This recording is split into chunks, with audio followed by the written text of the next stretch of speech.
जब से बीजेपी सरकार आई, खास करके यूपी में जो योगी जी की सरकार है, जी। और ये जो गोरख मंडल है, गोरखपुर जिला है, ये मुख्यमंत्री का गृह नगर है। हुँ, तो इन लोगों ने सरकार का इतना खौफ पैदा कर रखा है, इतना भयानक खौफ पैदा कर दिया है जी, कि आंदोलन तो कोई होने ही नहीं दे रहा है। इजाजत की बात छोड़िए, हुँ, अगर कहीं इन्हें मालूम हो रहा है कि कोई जनता उद्वेलित हो रही है, अपनी तकलीफ को कहना चाहती है, तो वो प्रताड़ना का काम शुरू कर देते हैं।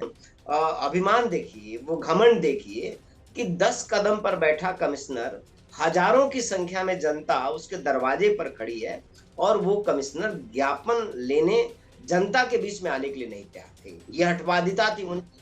और कहीं न कहीं ये वही कमिश्नर हैं गोरखपुर के, ये वही डीएम लोग हैं, प्रशासनिक लोग हैं कि माननीय मुख्यमंत्री उत्तर प्रदेश के गोरखपुर में हफ्ते में 3 दिन, 4 दिन गोरखपुर में रहते हैं। जी, और ये सारा काम ये लोग छोड़ करके, पब्लिक से तो मिलते नहीं, सारा काम छोड़ करके मुख्यमंत्री के आगे-पीछे घूमते हैं। इनके पास सुबह से लेके शाम तक मुख्यमंत्री की चमचागिरी करने का पूरा समय है। 10 अक्टूबर को गोरखपुर कमिश्नर कार्यालय पर जी, अम्बेडकर जन मोर्चा के द्वारा डेरा डालो, घेरा डालो आंदोलन था।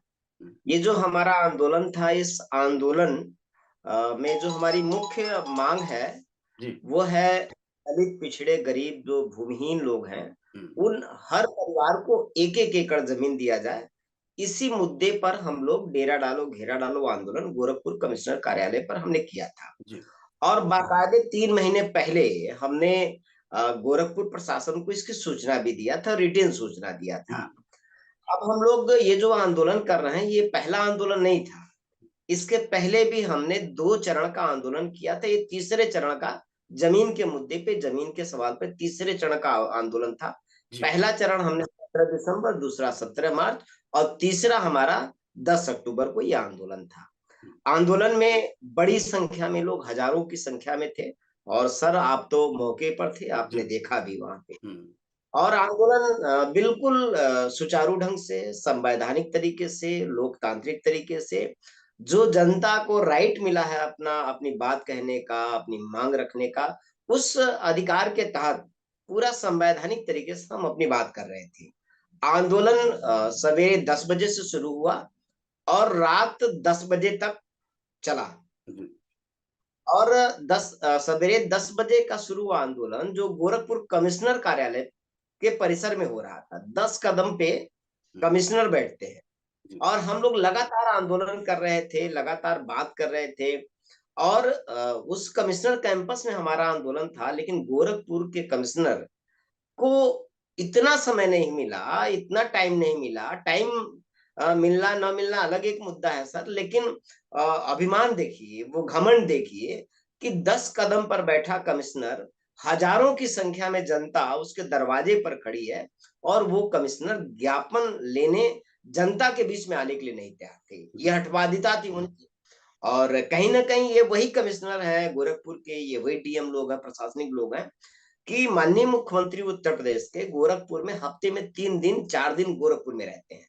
जी, और ये सारा काम ये लोग छोड़ करके, पब्लिक से तो मिलते नहीं, सारा काम छोड़ करके मुख्यमंत्री के आगे-पीछे घूमते हैं। इनके पास सुबह से लेके शाम तक मुख्यमंत्री की चमचागिरी करने का पूरा समय है, मुख्यमंत्री की खुशामदीद करने का पूरा समय है, लेकिन गरीब जनता इनके दरवाजे पे खड़ी है और 10 कदम पे ये ज्ञापन लेने के लिए, आने के लिए नहीं तैयार थे। हम लोगों ने यही कहा। जब से बीजेपी सरकार आई, खास करके यूपी में जो योगी जी की सरकार है, जी, और ये जो गोरख मंडल है, गोरखपुर जिला है, ये मुख्यमंत्री का गृह नगर है। हुँ, तो इन लोगों ने सरकार का इतना खौफ पैदा कर रखा है, इतना भयानक खौफ पैदा कर दिया है जी, कि आंदोलन तो कोई होने ही नहीं दे रहा है। इजाज़त की बात छोड़िए, हुँ, अगर कहीं इन्हें मालूम हो रहा है कि कोई जनता उद्वेलित हो रही है, अपनी तकलीफ को कहना चाहती है, तो वो प्रताड़ना का काम शुरू कर देते हैं। और ये जो आंदोलन में परमिशन की बात कर रहे हैं, तो सर जी, 3 महीने पहले रिटन में मैंने सूचना उनको दिया। अगर कोई ऑब्जेक्शन होता, कोई दिक्कत, मैं कई बार अधिकारियों से मिला भी, जी, तो उन्होंने मुझे कोई रिटेन इसके लिए, मतलब ये भी नहीं कहा कि आगे कोई कार्रवाई करना ज़रूरी है। ये बार-बार बोलते रहे, कोई बात नहीं, आप अपना कार्यक्रम होगा, कोई दिक्कत नहीं, हम माँग पत्र आपका लेंगे। तो उस टाइम तक तो इन्होंने कुछ नहीं कहा, लेकिन जब बड़ी संख्या में पब्लिक आने लगी हुँ, और ज़मीन का सवाल है, गाँव में गरीब आदमी जमीन न होने के नाते बहुत तकलीफ में है, ये जन जरूरत की बात है। आज भी लोगों को जमीन नहीं मिला, किसी के पास हजारों एकड़ जमीन, किसी के पास एक बीस मिल नहीं। तो जी, जब लोग बड़ी संख्या में आने लगे, तब इनको ये आदि याद आया कि ये कहने लगे कि परमिशन परमिशन। अरे भाई, हमने आपको 3 महीने पहले एप्लीकेशन दिया है, तो आपने कोई कार्रवाई नहीं की, आपकी जिम्मेदारी। गोरखपुर में और एकदम रिकॉर्ड आप उठा के देख लेंगे, जी, अम्बेडकर जनमोर्चा के अलावा हुँ, एक भी आंदोलन आपको गोरखपुर में नहीं मिलेगा। हुँ, एक भी कोई जन आंदोलन नहीं मिलेगा। मुझे तो ये तकलीफ भी है और आश्चर्य है, जो विपक्ष की जो बड़ी पार्टियां हैं, जी, उन्होंने भी जनता के मुद्दों पर कभी खड़ा होने की कोशिश नहीं किया। और कोई भी आंदोलन पिछले 7 सालों में, जी, ये आप मतलब कहीं से आप जाँच करेंगे तो कोई आंदोलन होने ही नहीं दिया गया। और इसीलिए अम्बेडकर जनमोर्चा के आंदोलन को ये इनको लगा कि ये चुनौती दे रहे हैं, तो कुचलने की पूरी कोशिश किया गया है सर। कोई आवाज़ नहीं उठाया, खास करके सपा और बसपा, जो जी, दलितों, पिछड़ों, हिमायती होने का दावा करते हैं हुँ, और दावा करते हैं, इन्होंने कोई भी हमें मतलब कोई औपचारिकता नहीं निभाया, किसी भी तरह से आवाज़ नहीं उठाया। ये दलितों के हक की बात थी, दलितों पिछड़ों के हक की बात थी, अधिकार की बात थी। जी, हम लोग 22 दिनों से ज़्यादा जेल में रहे और जेल के अंदर प्रताड़ना भी सहा, और उस दिन भी बहुत क्रूर चेहरा था प्रशासन का, जिस दिन गिरफ्तारी हम लोग हुई। हुँ, 3 बजे रात पूरा संघर्ष हुआ है सर पुलिस का, और पूरे प्रदेश में ये बात चल रही थी, चर्चा चल रही थी। बिल्कुल, लेकिन इतना बड़ा दमन अभियान सरकार ने दलितों और पिछड़ों, गरीबों के ऊपर चलाया, हुँ, और इस गंभीर घटना पर समाजवादी पार्टी की तरफ से और बहुजन समाज पार्टी की तरफ से कोई भी प्रतिक्रिया नहीं आई। इनको वोट तो चाहिए दलितों का, इनको वोट तो चाहिए पिछड़ों का, लेकिन सच मानिए कि जो दूसरी सत्ताधारी पार्टियां हैं, हुँ, वो ये चाहे सपा हो चाहे बसपा, ये उनसे कम नहीं है। ये भी चाहते हैं कि दलित कमजोर रहे, पिछड़ा कमज़ोर रहे, लाचार रहे। और ये मानते हैं, सपा और बसपा के लोग भी ये मान रहे हैं, उनके शीर्ष नेतृत्व भी मान रहा कि जी, जितना दलित कमज़ोर रहेगा, जितना पिछड़ा कमज़ोर रहेगा, उतना ज़्यादा उनके पीछे जाने के लिए मजबूर रहेगा। तो हुँ, ये समाज को स्वावलंबी नहीं बनाना चाहते हैं, आत्मनिर्भर नहीं बनाना चाहते हैं, ताकतवर नहीं बनाना चाहते हैं। ये खुद भी मतलब बीजेपी की तरह, आरएसएस की तरह, ये खुद भी चाहते हैं कि दलित कमज़ोर रहे, हुँ, पिछड़ा कमज़ोर रहे। जब कमज़ोर रहेगा तो इनको लगता है तभी हमारा नारा आएगा। इसलिए ये मजबूती के आंदोलन को समर्थन नहीं कर रहे हैं, जो इस घटना ने इनके चेहरे से सर पर्दा हटा दिया है सर। एक भी प्रतिक्रिया ना बहन मायावती की तरफ से आया, एक भी प्रतिक्रिया अखिलेश यादव की तरफ से नहीं आया। कहीं न कहीं हम लोग बसपा को छोड़ कर के जनता के बीच में खड़े हुए, या जनता के आंदोलन, जनता के मुद्दों पे काम कर रहे हैं। हुँ, तो यही टीस है, यही दर्द है, यही तकलीफ है कि जिस बसपा को मान्यवर कांशीराम साहब ने एक जन आंदोलन बनाया, जी, एक मिशन बनाया, वो मान्यवर कांशीराम साहब के डेथ के बाद बहन कुमारी मायावती ने बड़े-बड़े महलों में कैद कर दिया, बड़े-बड़े बंगलों में कैद कर दिया। जी, और बहुजन समाज पार्टी अब गरीब दलितों के लिए नहीं, अब कुछ अमीर और बहुजन समाज पार्टी तो होलसेल दलित वोट बेचने की हुँ, एक होलसेल दुकान बन गई है कि एक कमरे में बैठ के नेता ये सौदा अब करती हैं, बहुत हुँ, खुल के मैं, और ये पब्लिक भी जान रही है कि नेता अब ये सौदा करती हैं कि भाई देखो, फला विधानसभा में इतना वोट दलितों का, हम टिकट दे देंगे, तुमको वोट मिल जाएगा, इसलिए पहले मुझे 5 करोड़ दे दो। वो जो गरीब दलित है, जी, उस दलित को बेच दिया जा रहा है एक जगह बैठ कर के। जिस हुँ, आदमी को चुनाव लड़ाने के लिए बहुजन समाज पार्टी भेजती है, लड़ने के लिए भेजती है, उस आदमी का जनता के साथ कोई सरोकार नहीं, कोई ताल्लुक नहीं। वो कहीं से धंधे वाला, पैसे वाला आदमी आता है और वो दलितों का वोट अब होलसेल में खरीदता है। ये सीधा मुख्यमंत्री का ही हस्तक्षेप था सर, जी, क्योंकि आंदोलन तो हमारा शांतिपूर्वक चल रहा था, और लगातार फीडबैक मुख्यमंत्री को दिया भी जा रहा था, जो प्रशासनिक इंटरनल कुछ हम लोगों को भी सूचनाएँ हैं, और मुख्यमंत्री ने दमन का पूरा एक आदेश दिया, और ये जो अधिकारी हैं यहाँ पे, जी, उनके आदेश, क्योंकि देखिए आप देखिए 10 बजे रात को हुँ, डीएम खुद स्वयं आते हैं हमारे आंदोलन में। ज्ञापन लेते हैं, एसएसपी बगल में है, और डीएम एक्सेप्ट करते हैं कि आपका मुद्दा, आपकी ये जो माँग है, जनता के हित की माँग है, और ज़मीन सबको मिलना चाहिए। जी, डीएम के वीडियोज़ हैं सब उसमें।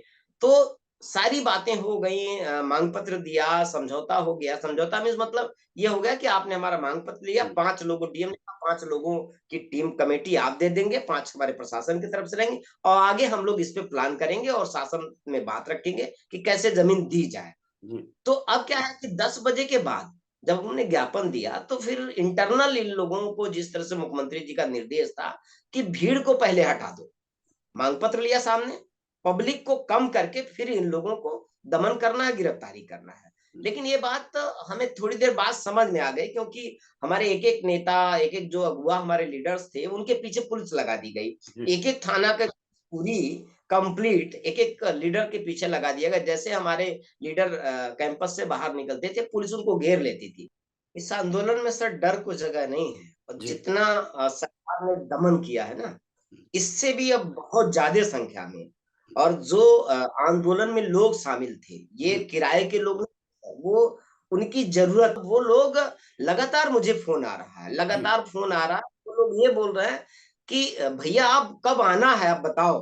हुँ, और कितनी संख्या में आना है, अब तो आंदोलन का वो रूप है कि जो आंदोलन ने आपने देखा उसके 10 गुना बड़ा आंदोलन अब गोरखपुर में खड़ा होगा सर। हुँ, और मैं आपको बताऊँ कि कुछ मुझे ये भावनात्मक बात है, हुँ, मुझे बहुत इस बात पे भावुक क्षण था मेरे लिए। हुँ, कई महिलाओं ने गाँव की गरीब महिलाएँ जिनके घर में एक जून रोटी खाने की जब व्यवस्था नहीं है, हुँ, उन महिलाओं ने मुझे फ़ोन किया और उन महिलाओं ने कहा कि भैया हुँ, हम कितने लोगों का बेल हुआ, कितने लोग बाहर आए, कितने लोग नहीं आ पाए। जो लोग नहीं आ पाए अगर पैसा कम पड़ रहा है, हुँ, अगर बेल कराने के लिए कोर्ट कचहरी में तो कई महिलाओं ने कहा कि बाबू हमारे पास जेवर है, कोई का बोलता है कोई महिला बोलती है बाबू बिछिया है, कोई बोलती है हमारे पास माला है, इसको हम ले जा रहे हैं बेच करके और आपको हम पैसा दे रहे हैं लेकिन हमारे सभी लोगों को आप छुड़ाइए।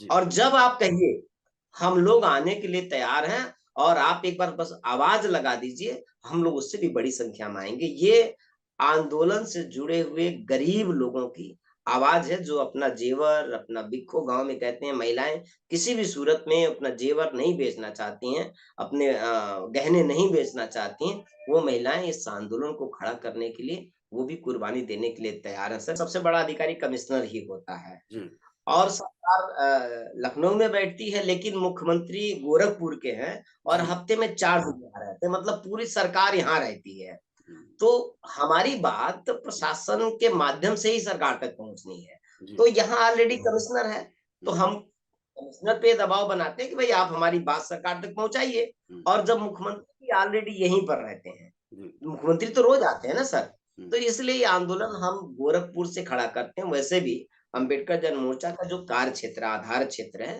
वो जी, गोरखपुर मतलब पूर्वी उत्तर प्रदेश है, जिसमें गोरखपुर मंडल प्रमुख है।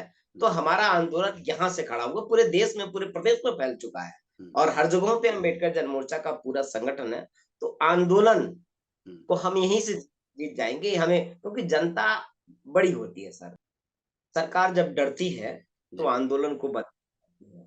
ये हुँ, सर आपने देखा किसान आंदोलन भी, हुँ, आपके सामने उदाहरण है कि किसान आंदोलन को खालिस्तानी बोला गया, उस आंदोलन के अंदर बलात्कार कराए गए, उस आंदोलन के अंदर हत्या कराई गई ताकि उनके नेता फँस जाएँ, उनके लोग आरोप बदनाम हो जाएँ। जी, सेम वही कंडीशन यहाँ पर मीडिया के माध्यम से प्रशासन और हुँ, सरकार ने भूमिका रचने की कोशिश की कि इस आंदोलन में फ्रांसीसी नागरिक कैसे आया और इस आंदोलन को विदेशी फंडिंग किया जा जी, रहा है।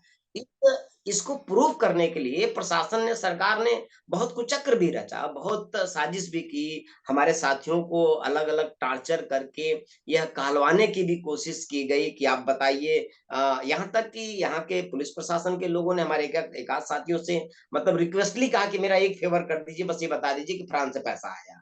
तो हुँ, जब आया नहीं, तो भाई उनके पास तो सारी एजेंसी थी।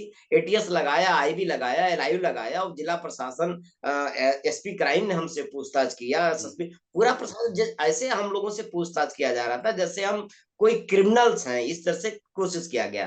तो हुँ, ये आंदोलन को बदनाम करने के लिए प्रशासन की तरफ से, सरकार की तरफ से एक गढ़ी गई कहानी थी जो मोदी मीडिया, योगी मीडिया गोरखपुर में जो उनके प्रभाव की मीडिया है, जी, उन्होंने पूरा कहानी रचने की कोशिश की कि श्रवण कुमार निराला को विदेशी फंडिंग, वो विदेशी नागरिक, जबकि सच ये है कि वो जो फ्रांसीसी नागरिक है, वो रिसर्चर है। जी, वो तो जो भारत में कुछ गरीब लोग हैं, जो खास हुँ, करके दलित गरीब लोग हैं, तो जी, उनकी क्या वास्तविक स्थिति है, वो अपने रिसर्च के संबंध में डॉक्यूमेंट्री के संदर्भ में कुछ लोगों से वो मिलना चाहता था।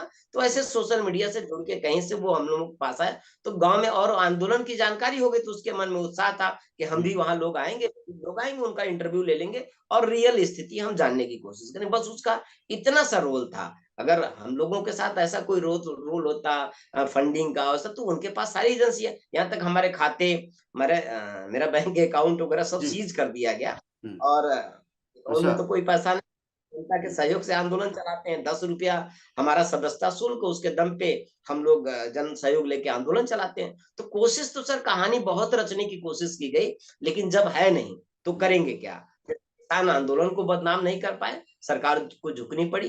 वैसे ही यह भी आंदोलन बिल्कुल मूल मंशा इस आंदोलन का गरीबों का हित है, जनता का हित है और दलित पिछड़े जो भूमिहीन लोग हैं, उनको भूमि दिलाना ही हमारा मकसद है। इसलिए सरकार चाहे लाख कोशिश कर ले, हम सच्चाई की लड़ाई लड़ रहे हैं, तो उनके बदनाम करने से हम बदनाम नहीं होंगे। अब कलम भी रुक गई, जो मोदी मीडिया है, जी। जब लोगों ने प्रतिक्रिया देना शुरू किया, तो आज डर के नाते उनकी कलम रुक गई। अगर उनमें दम होता, तो 20 दिन के बाद हम बाहर नहीं आ पाते सर।